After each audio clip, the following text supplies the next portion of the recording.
I didn't plan on finding the cabin. I was just looking for a place to rest. I had been driving for hours, heading through the hills of West Virginia, trying to reach a hunting spot an old friend had told me about. It was early October, and the air was thick with that damp, cold bite that signaled winter wasn't too far away. The trees along the winding road had shed half their leaves, leaving the ground covered in reds and oranges. I had taken a few wrong turns along the way, and with no cell service, I was relying on an old paper map that wasn't exactly up to date. The sun had started to dip below the tree line when I realized I needed to find a place to stay the night. I wasn't about to set up camp on the side of the road, not with how unpredictable the weather could be up here. The last thing I needed was to wake up to rain and mud. Then I saw it. Tucked back in the trees, maybe 30 yards off the road, was a small wooden cabin.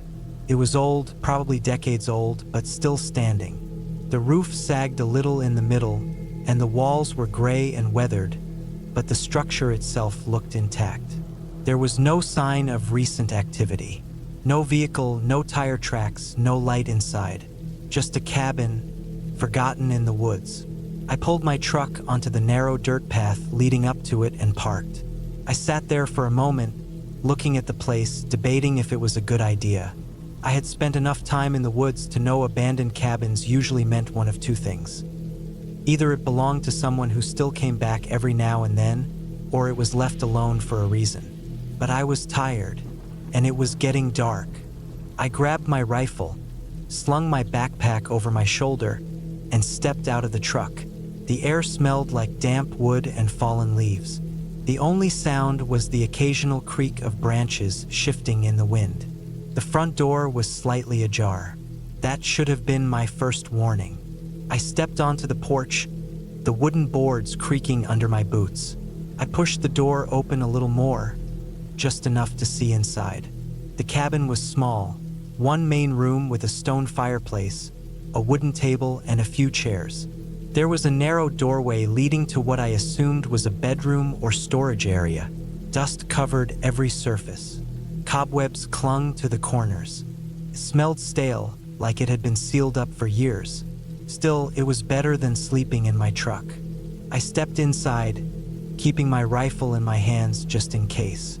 The air was cool, the kind of cool that settles in a place left untouched for too long. My boots left tracks in the dust as I moved through the room, taking in the details. The furniture was old but sturdy. There was a set of metal hooks near the fireplace where pots and pans used to hang, but they were gone. The floor was made of rough wooden planks, worn smooth in some places. Then I noticed something that made me pause. The dust covered almost everything. Almost. There was a small section of the table near the fireplace where the dust had been disturbed. It wasn't much, but it was enough to tell me that someone had been here recently. That uneasy feeling settled in my gut, the one that told me I should turn around and leave. But I ignored it. I was too tired to go looking for another spot, and I told myself that maybe some hunter had passed through a few weeks ago and used the cabin for shelter. I set my pack down by the wall and started checking the place more carefully. The bedroom was small, just a narrow cot and a wooden shelf. The mattress on the cot was covered in a thin layer of dust, and there were no blankets or personal belongings. If someone had been staying here, they hadn't left much behind. I went back into the main room and started gathering some wood from a pile near the fireplace. Whoever had used the cabin before me must have left it there, though some of the logs were so old they were starting to rot.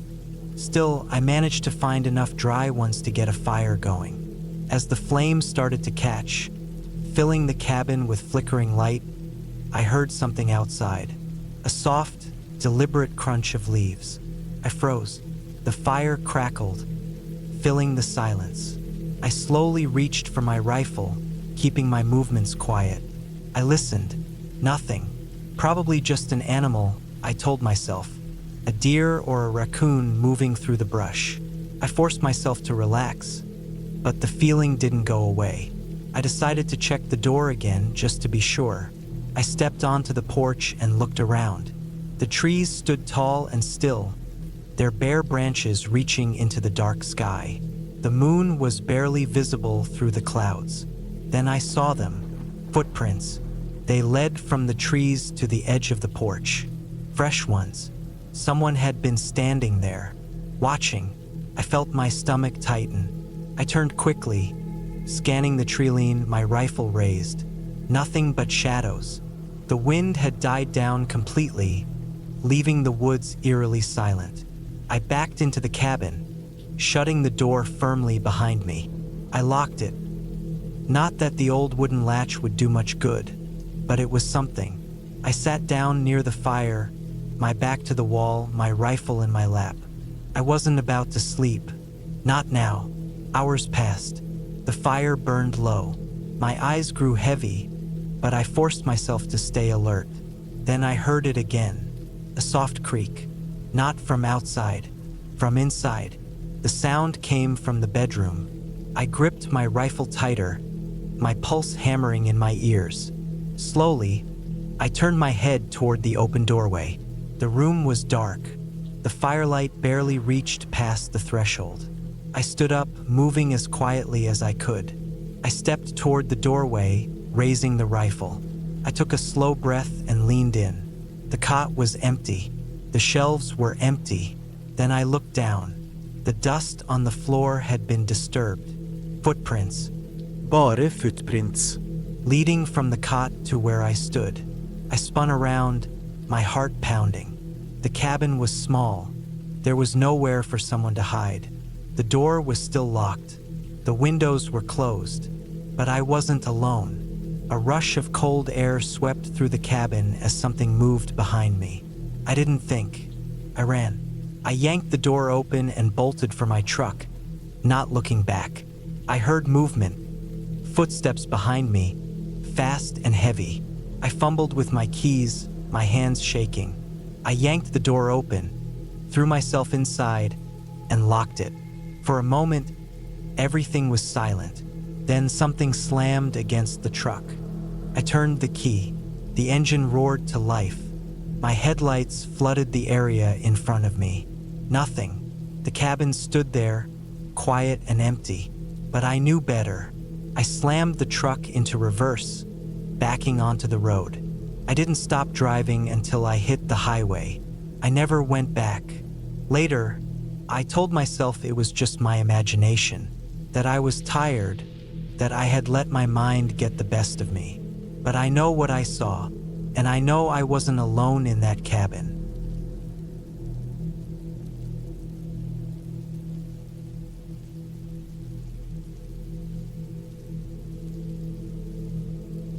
I don't know why I said yes. Maybe I thought I needed the break. Maybe I didn't want to disappoint my friend. Either way, I regretted it almost immediately. Nick had been raving about his uncle's old hunting cabin for years. He always talked about how it sat deep in a valley, surrounded by dense forest, miles away from the nearest town.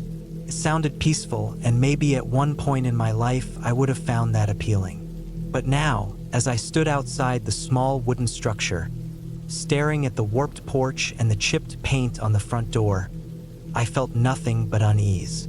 The drive out had been bad enough. The last 30 miles were all dirt roads, winding through the woods, the type that made you feel like you'd driven off the map.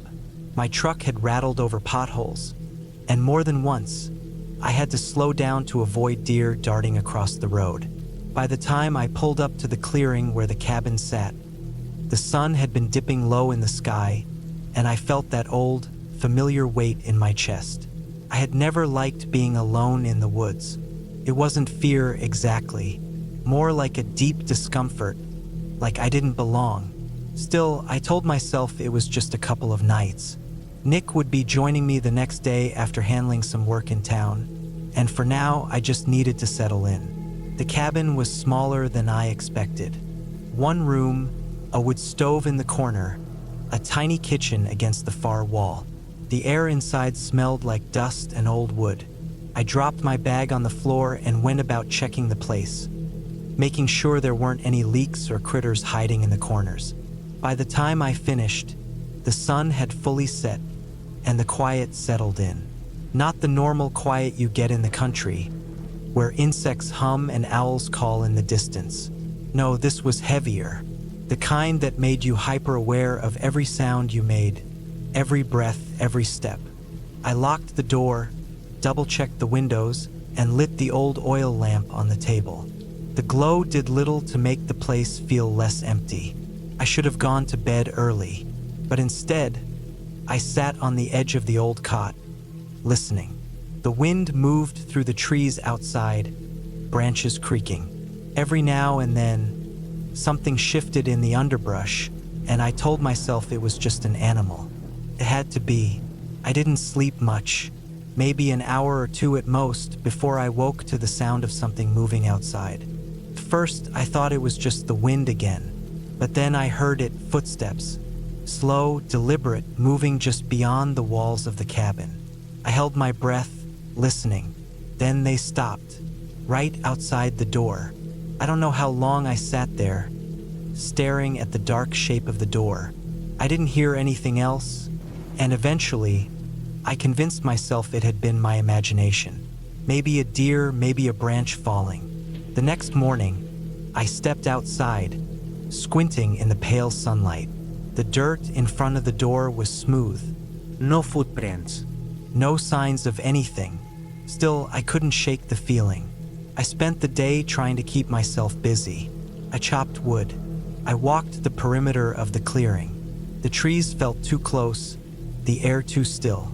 I checked my phone, but of course there was no signal. I was out here alone. That night it happened again. The footsteps came later, long after I had shut off the lamp. I lay in the cot, staring at the ceiling, listening. This time they didn't stop at the door. They moved around the cabin, slow, circling. I felt my pulse in my throat. I told myself to move, to grab my rifle, to do something, but I stayed frozen, listening. Then, just as suddenly as they had come, they were gone. I didn't sleep after that. By the time morning came, I had made up my mind. I was leaving. Nick could have his weekend trip to himself. I wasn't going to sit around waiting to see who or what was lurking out there at night. I packed up fast, stuffed my gear into my bag, grabbed my keys and stepped outside, only to stop dead in my tracks. There were footprints in the dirt. Bare footprints. They led from the edge of the trees, circled the cabin, and then stopped right in front of the door. I stared at them, my breath coming fast. I wasn't imagining it. Someone had been out here, watching. I turned for my truck, throwing my bag in the passenger seat, my hands shaking as I jammed the key into the ignition. The engine turned over, sputtered, and then died. I swore under my breath and tried again. Nothing. Popping the hood, I climbed out, my stomach twisting into knots. I wasn't a mechanic, but even I could see the problem. The wires had been cut. I slammed the hood shut and looked around. The trees stood silent. The clearing felt too open, like something was just beyond the tree line, watching. I had two choices: stay in the cabin and wait for Nick to show up tomorrow, or start walking. I grabbed my pack and started down the dirt road. It felt like the longest walk of my life. Every few minutes, I glanced over my shoulder, expecting to see something, someone, stepping out of the trees. But there was nothing, just the wind, the crunch of gravel beneath my boots, the distant cry of some bird. I walked for miles. The sun dipped lower, the sky turning gold and pink. I knew the main road had to be close. Then I saw it, a figure standing in the road ahead. I stopped cold. They were too far away for me to make out details. Just a dark shape standing perfectly still. I took a step forward. They didn't move. Another step. Still nothing. My mouth felt dry. I gripped the straps of my bag tighter and forced myself forward. With every step, the figure became clearer. A man, tall, thin, wearing nothing but ragged clothes. His feet were bare, and he was smiling, not moving, just standing there smiling. I stopped again, my heart slamming against my ribs. I didn't say anything. I just turned and started walking the other way. I didn't run, not at first, but when I glanced back, he was closer.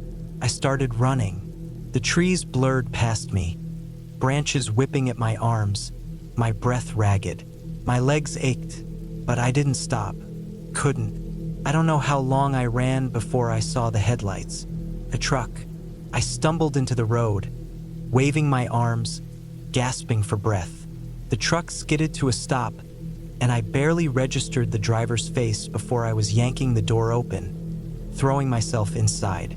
"Drive," I said. "Now." The man, some old farmer, I think, looked confused but did as I said. I didn't look back. I never told Nick the full story, just said the cabin wasn't for me. But I know what I saw, and I know deep down that if I had stayed another night, I wouldn't have made it out.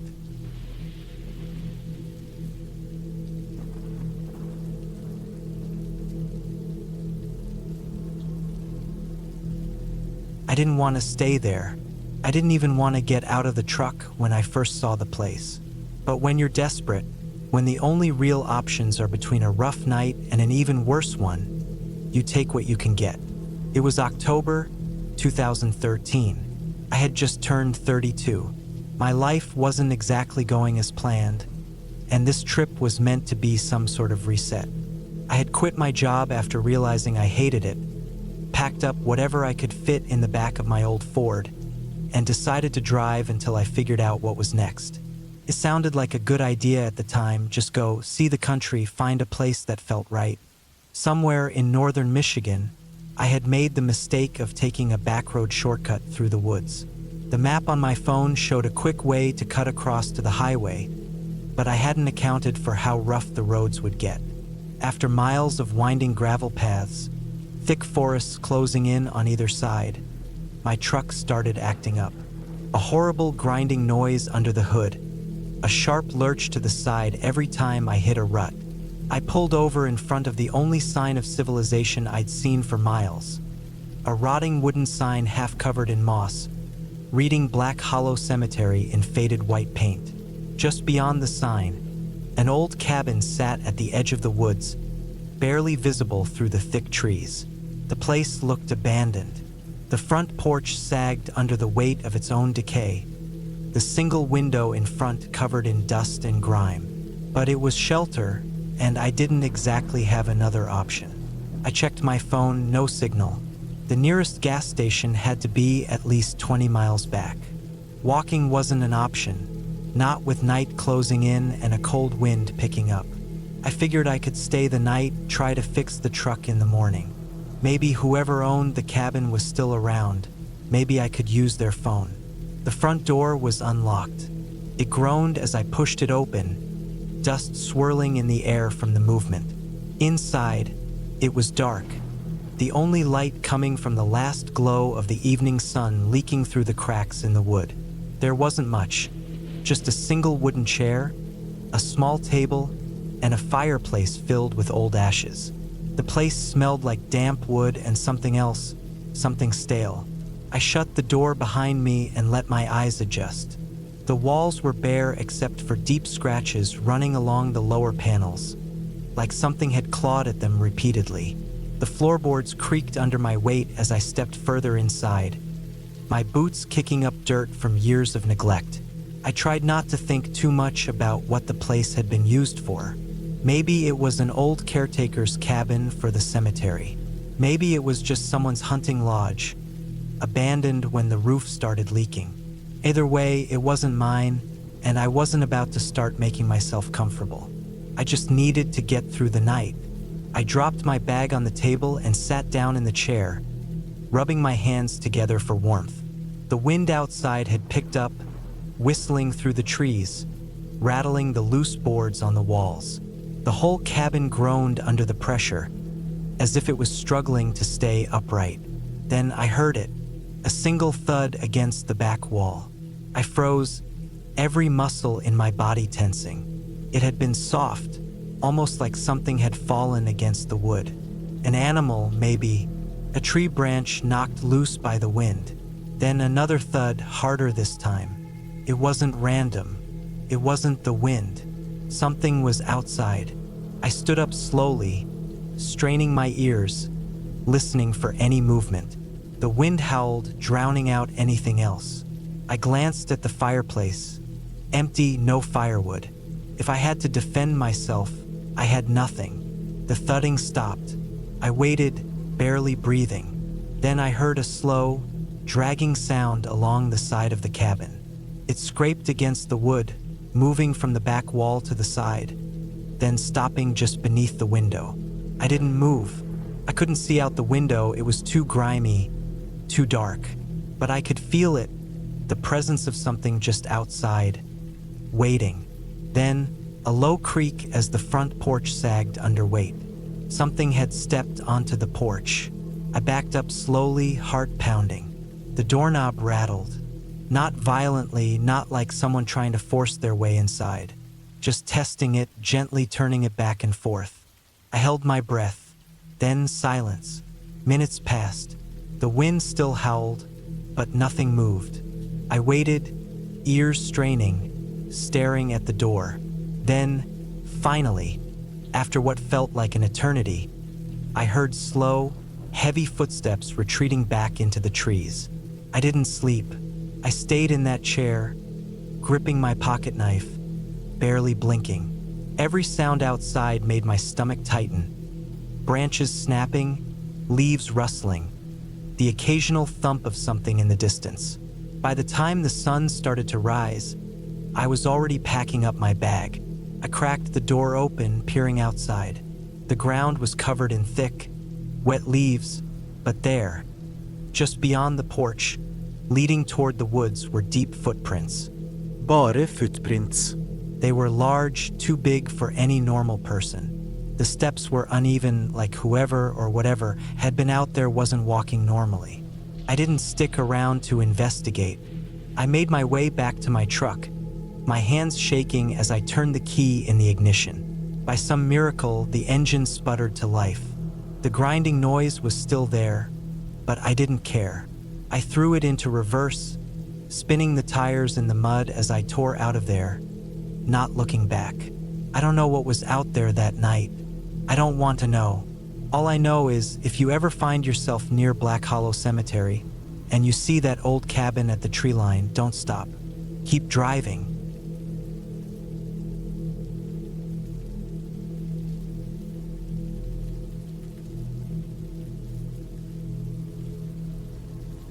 The rain had been falling since the early morning, a steady, unbroken sheet of water that turned the dirt roads into mud and the trees into dripping, skeletal figures. I had driven up here alone, planning to spend a few days away from everything. The cabin wasn't mine. It belonged to an old friend who barely used it anymore. He had told me I could come up whenever I wanted, as long as I didn't mind roughing it a little. It was late October, and the air had a sharp bite to it. The wood stove inside was my only real source of warmth, and I had spent most of the morning stacking wood on the covered porch, making sure I had enough to last through the night. The roof of the cabin was metal, and the rain pounded against it like a drum, a constant hum that filled the silence. I had parked my truck a short walk away, near the main dirt road. The ground was soft and slick, and I didn't want to risk getting stuck out here. There was no cell service, no landline, and the nearest neighbor was probably a couple of miles away. I wasn't worried. I had enough food, water, and firewood to get through the next few days. As the afternoon stretched on, the light outside started to fade. The rain hadn't let up for a second. It was relentless, turning everything outside into a blur of gray and black. The trees swayed in the wind, their wet trunks gleaming in the dim light. I stood by the window, watching the forest, listening to the rain hammer against the glass. The first sign that something was wrong was subtle. I almost didn't notice it. I had gone outside to grab another load of firewood from the stack on the porch when I saw it. A single footprint in the mud, right at the bottom of the stairs. It wasn't mine. I had been careful to step on the wooden planks leading up to the cabin, avoiding the mud as much as possible. This footprint was deep, fresh, and pointed towards the steps, as if someone had walked right up to the cabin. I stood there for a long time, staring at it. The rain was coming down hard, and already the edges of the footprint were beginning to blur, filling with water. If I had waited even a few more minutes, I might not have noticed it at all. I glanced around, scanning the tree line. The woods were thick, dark, shifting with the wind. I didn't see anyone, but that didn't mean they weren't there. Trying to push down the unease crawling up my spine, I grabbed the wood and went back inside, locking the door behind me. The cabin was small, just one main room with a bed in the corner, a little kitchen area, and a wood stove. The bathroom was an outhouse a short walk away, which I was starting to regret. I wasn't thrilled about the idea of stepping outside in the dark. I threw a couple of logs into the stove, stoking the fire. The warmth helped, but it didn't shake the feeling that had settled deep in my chest. Someone had been here recently. I sat down at the small wooden table, listening to the rain. It was louder now, almost deafening. The wind was picking up, making the trees groan. I thought about checking outside again, but I didn't want to. Not yet. An hour passed, then another. The rain never slowed. I was about to call it a night when I heard it. A sound from outside. Not the wind, not the rain. Something else. A shuffle. A footstep. I froze, my heart pounding. It was close, right outside the cabin. I stood up slowly, moving towards the window. The glass was fogged up from the heat inside, but I could still see the vague outline of the porch. Something moved. A shadow. I grabbed the flashlight from the counter and clicked it on, aiming the beam outside. Nothing. Just the rain, the trees, the empty porch. I let out a slow breath, but the unease didn't leave me. My fingers tightened around the handle of the flashlight. I wasn't imagining things. I had heard something. I waited, listening, but the only sound was the storm. Eventually, I turned off the flashlight and stepped away from the window. I needed to sleep. Maybe it was an animal. Maybe it was the wind. I didn't believe that. I grabbed my rifle from where I had leaned it against the wall earlier, just in case. Lying in bed, I kept the gun within reach. The rain kept falling, and the wind howled against the cabin walls. At some point, I drifted off. I woke up to silence. The rain had stopped. The wind was gone. The only sound was my own breathing. I sat up, blinking in the darkness. Something felt wrong.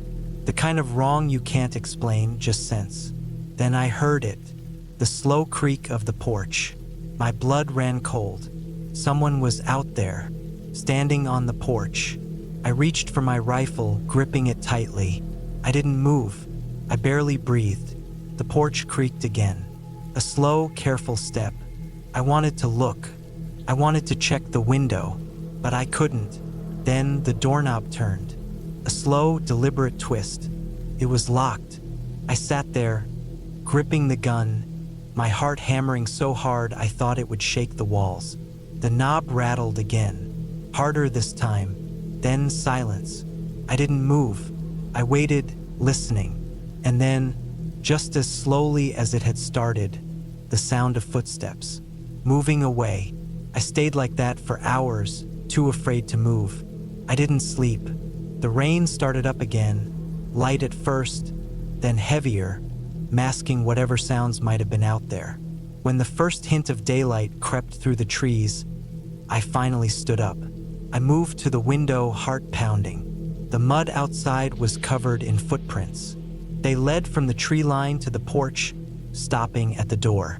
Then they trailed back, disappearing into the woods. I packed my things in less than 10 minutes. By the time I got to my truck, the rain was coming down hard again. I didn't care. I drove as fast as I could down the muddy road, not stopping, not looking back. I didn't tell my friend what had happened.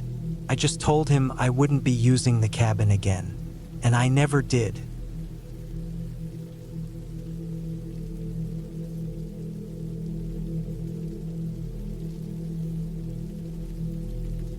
It was the middle of October, the kind of season where the air carried the first bite of winter, but the trees still clung to the last of their golden leaves. I had taken a few days off work to get away from everything. Just me, the woods, and the quiet. The plan was simple.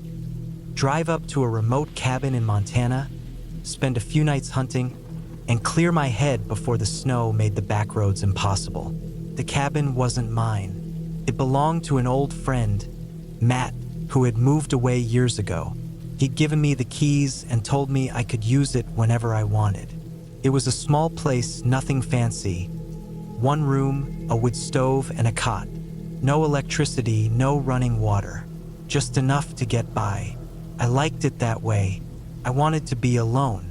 The drive out was rough, a long stretch of dirt road winding through thick pines. The deeper I went, the less the outside world seemed to exist.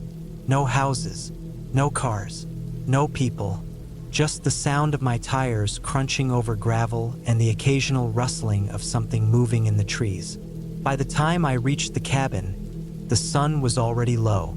I parked my truck out front, grabbed my gear, and unlocked the door. Inside, everything was the way I remembered. A few old chairs, a rough wooden table, and a stack of firewood beside the stove. The cot was still covered with the same wool blanket Matt had left years ago. I dropped my pack, set my rifle against the wall, and got to work. I gathered some kindling, got a fire going in the stove, and filled a lantern with fuel. The air inside warmed up quickly, pushing back the cold creeping in through the cracks.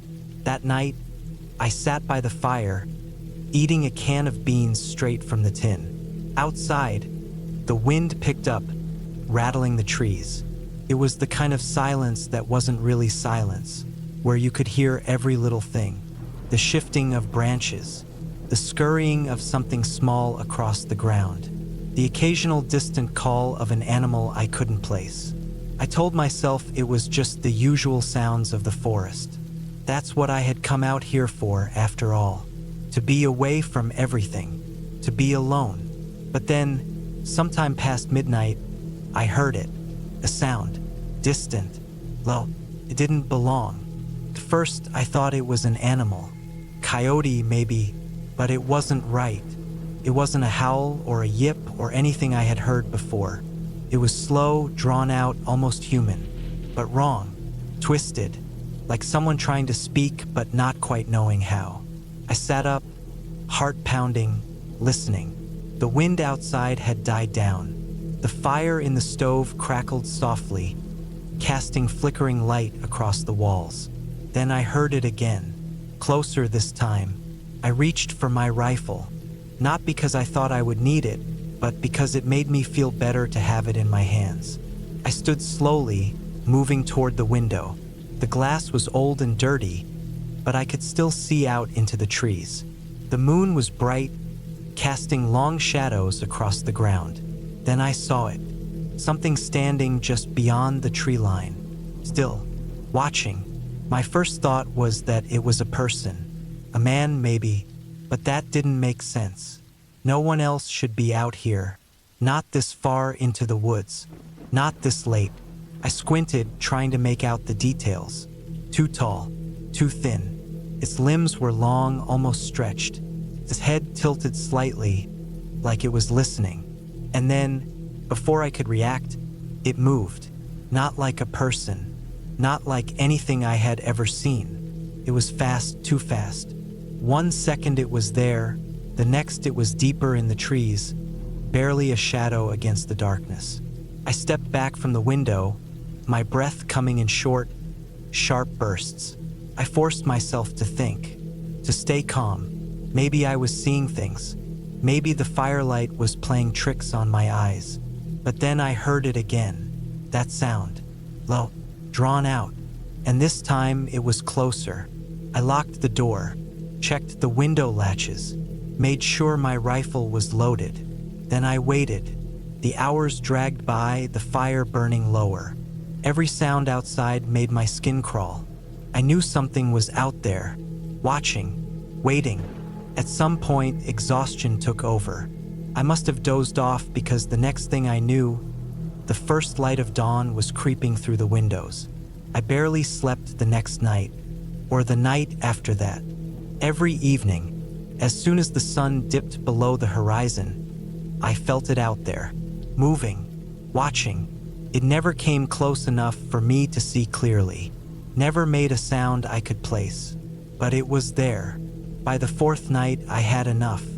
I packed my things before the sun even set, threw everything into the truck, and started the long drive back. I didn't look back. I didn't stop until I was miles away.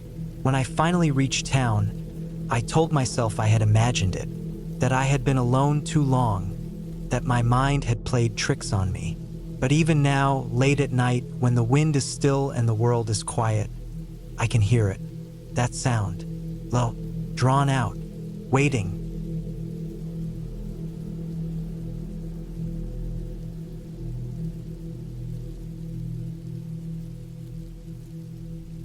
I had been looking forward to the trip for weeks.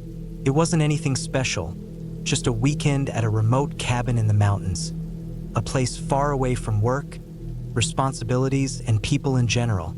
I needed that kind of isolation. Life had been too much lately, and I wanted the quiet more than anything else. The cabin was an old rental I found through a small website, not one of those big-name rental sites, but a lesser-known one that had a list of privately owned places deep in the wilderness. This one was about 20 miles from the nearest town, surrounded by dense forest with a narrow dirt road leading up to it. I liked that it wasn't one of those modernized cabins with Wi-Fi and satellite TV. It was basic, wooden walls, an old fireplace, a small generator for electricity, and a well for water. That was it. Just me, the trees, and the quiet. The drive up was peaceful. The further I got from town, the less I saw of other people. Eventually, the paved road turned into gravel, and after a while, that turned into dirt. It had rained a few days before, so some parts of the road were muddy, but my truck could handle it. I didn't see another vehicle the whole way up. I arrived just before sunset. The cabin looked exactly like the pictures. Small, worn but sturdy, sitting in a clearing with tall pines surrounding it. There was a fire pit outside, a stack of old firewood, and a small porch with a single rocking chair. Felt perfect. I unloaded my things, mostly just a backpack with clothes, some food, and basic camping gear. I wasn't planning on doing much. Maybe some reading, hiking during the day, and just enjoying the stillness at night. I lit a fire outside, cooked some simple food, and sat there listening to the woods as the sun disappeared behind the trees. It was around then that I saw her. At first, I thought my eyes were playing tricks on me. Just beyond the tree line, where the woods started to get thick, there was a figure. A woman. She was standing there, half hidden by the trees, barely visible in the dim light. My first thought was that maybe she was a hiker who had lost her way. But something about her posture, the way she just stood there, still and silent, didn't sit right with me. I didn't call out to her. I just watched. My fire crackled, the only sound breaking the silence, and after what felt like too long, she turned and walked deeper into the trees. I didn't follow her. I told myself that maybe she was just passing through, that it wasn't my business, but something about it didn't feel right. I went inside, locked the door, and tried to push it out of my mind. The night was quiet, and I slept fine. But in the morning, when I stepped outside, I saw footprints in the dirt near the edge of the clearing. They were small, barefoot, leading from the trees to the spot where she had been standing the night before. And then they disappeared back into the woods. I told myself it was nothing. Maybe someone had been camping nearby. Maybe she was just a local who liked to walk the woods barefoot. I tried not to let it bother me. The day was peaceful. I went for a hike, found a small stream, and spent most of the afternoon just enjoying being disconnected. But as the sun started to set again, I felt uneasy. I kept glancing toward the trees, half expecting to see her standing there again. I told myself I was being paranoid. But that night, I locked the doors and windows before I went to bed. Sometime after midnight, I woke up. I didn't know what had woken me at first. The cabin was silent, but as I lay there, heart pounding for no reason, I heard it. The faint sound of something moving outside. Slow, careful steps on the wooden porch. I didn't move. I barely breathed. The steps were light, almost hesitant, but they were there. A soft creak as weight shifted on the old wood. Then, a sound that made my blood run cold. A soft, deliberate scratching on the door. Not knocking, scratching. Light, slow, like fingernails dragging over the wood. I stayed in bed, staring at the dark ceiling, every muscle in my body tense. I had a hunting knife in my bag, but I didn't move to get it. I just listened. The scratching went on for what felt like an eternity. Then silence. No retreating footsteps, no sound of movement, just silence. I didn't sleep after that. I stayed awake, waiting for something more, but nothing came. Eventually, the first light of dawn crept through the window, and I finally found the courage to move. I grabbed the knife and eased toward the door. I didn't open it right away. Instead, I looked through the small window next to it. The porch was empty, but the wood on the door was marked. Long, thin scratches running down the center, like someone had traced their fingers over it over and over again. I packed my things immediately. I didn't care if I had rented the cabin for another night. Something wasn't right, and I wasn't going to stick around to find out what. As I loaded my truck, I glanced toward the woods one last time. She was there, standing just beyond the tree line, watching, still silent, unmoving. I didn't wait. I got in my truck, started the engine, and drove. I didn't look in the rearview mirror.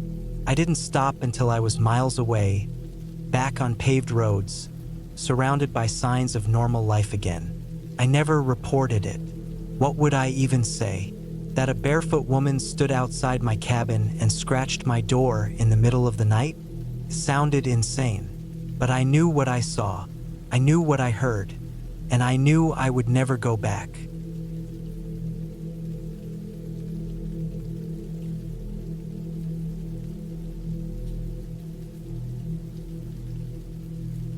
I don't know why I took the job. Maybe I wanted the solitude, or maybe I just needed to get away from everything familiar.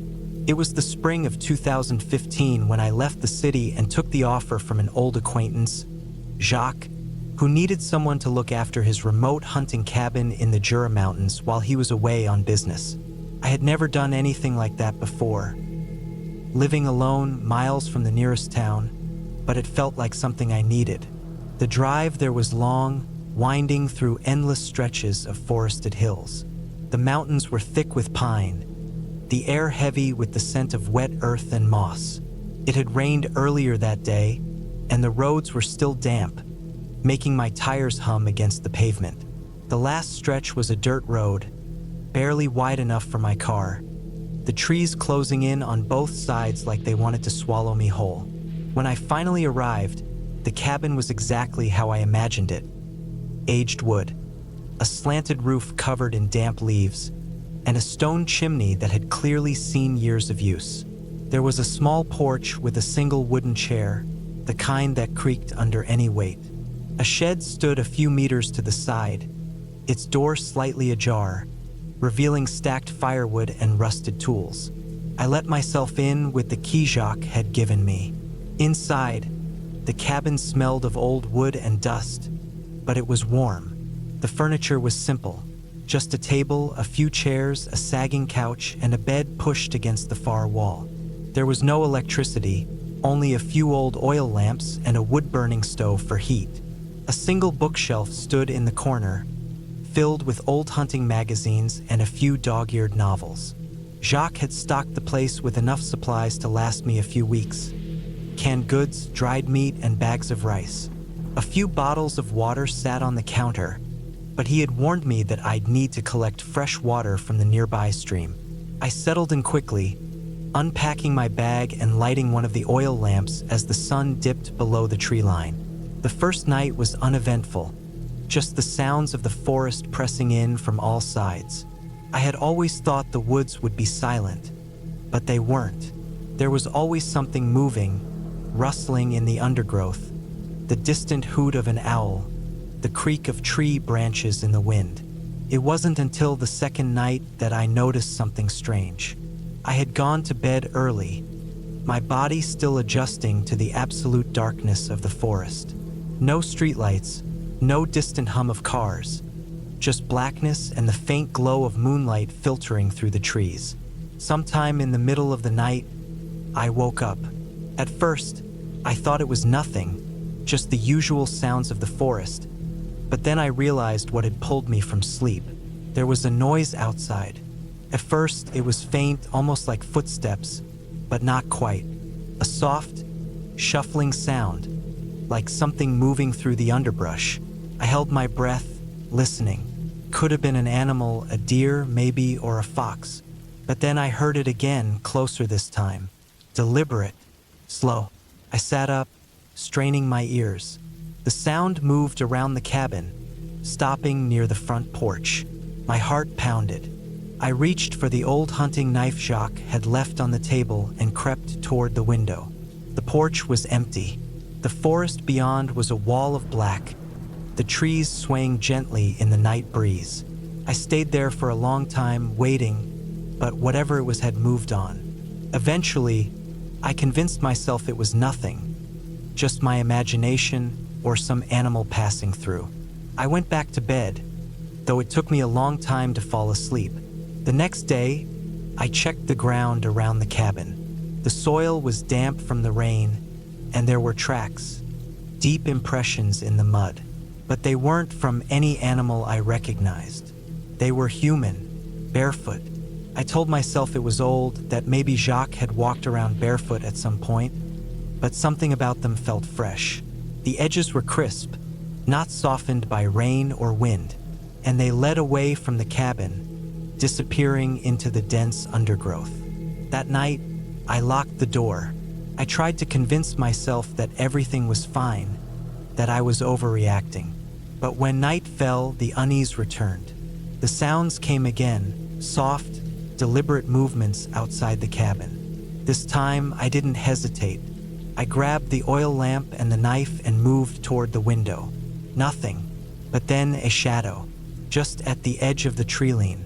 A figure standing perfectly still between the trees. My breath caught in my throat. The lamp flickered in my hand, casting unsteady light across the clearing. The figure didn't move. It just stood there, watching. I backed away from the window, my mind racing. Who the hell would be out here in the middle of the night, barefoot? I wanted to believe it was a hunter, maybe a lost hiker, but deep down, I knew that wasn't right. I barely slept that night, and when morning finally came, I felt the exhaustion deep in my bones.